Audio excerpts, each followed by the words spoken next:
आतापर्यंतच्या ज्या आगमन मिरवणुका झालेल्या आहेत त्याच्यामध्ये काही गणेश मंडळांच्या मिरवणुकांमध्ये ध्वनी प्रदूषण कायद्याचं उल्लंघन हे झालेलं आहे आणि आपण प्रत्येक वेळी त्या मंडळांचे रीडिंग्स ह्या वेळोवेळी घेतलेल्या आहेत, ज्यामध्ये डेसिबल मर्यादेचं उल्लंघन झालेलं आपल्या निदर्शनाला आलेलं आहे आणि आतापर्यंत आगमन मिरवणुकीमध्ये एकूण शहरामधील 98 मंडळांवरती आपण याच्यामध्ये कारवाई करत आहोत।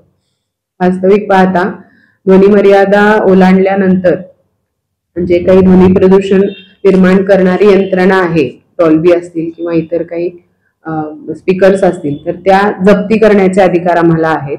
त्यानुसार माननीय पोलीस अधीक्षक श्री योगेश कुमार सरांचे आम्हाला स्पष्ट निर्देश आहेत की याच्यामध्ये कडक कारवाई ही करण्यात येईल।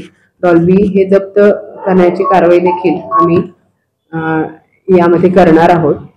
आपल्याला सर्वांना माहिती आहे की ध्वनी प्रदूषणाच्या या सर्व गोष्टींमुळे लहान मुलं असतील, ज्येष्ठ नागरिक असतील किंवा आजारी व्यक्ती असतील यांना फार त्रासाला सामोरं जावं लागतं आणि अशा परिस्थितीमध्ये एक जबाबदारी आपण घेतली पाहिजे आणि ध्वनी मर्यादेचे उल्लंघन न करता आपण आपला उत्सव साजरा केला पाहिजे।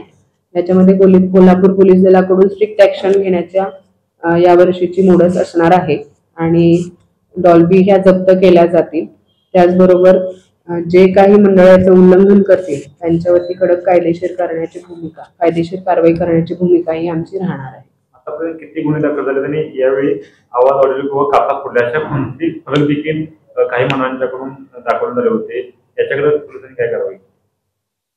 आतापर्यंत 98 एकूण गणेश मंडळांच्या वरती आपण कारवाई ही केलेली आहे। त्याच्यानंतर असे बोर्ड, जे आक्षेपार्ह बोर्ड तुम्ही सांगत आहात त्यांना आपण पॉइंट आउट करून त्यांना याच्यामध्ये समज दिलेली आहे आणि त्यांच्यावरती प्रतिबंधक कारवाई देखील करण्यात आली।